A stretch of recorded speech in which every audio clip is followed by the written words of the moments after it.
ત્યાં તમને એક સેન્ડવિચ અરે એક સેન્ડવિચ બિલકુલ ફ્રી મળી જવાની છે। તમે સાચું જ સાંભળ્યું છે, આખું સુરત ભ્રમણ કરી લો પણ એક સેન્ડવિચ અરે એક સેન્ડવિચ કોઈ નહીં ફ્રી આપે। તમે કહેશો આમ કેમ છે ભાઈ, તો મેં અહીંયા રૂબરૂ વિઝિટ કરી છે।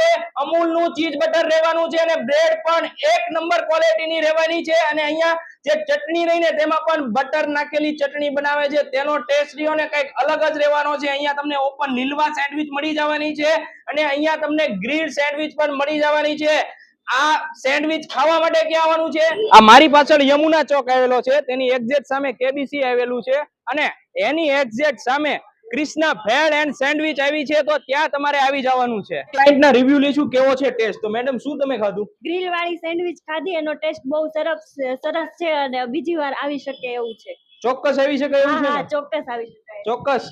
અમને આમ આલો કર્યું અમૂલ ચીઝ થી ભરપૂર થી અને રિવ્યુ તો બહુ જ મસ્ત છે।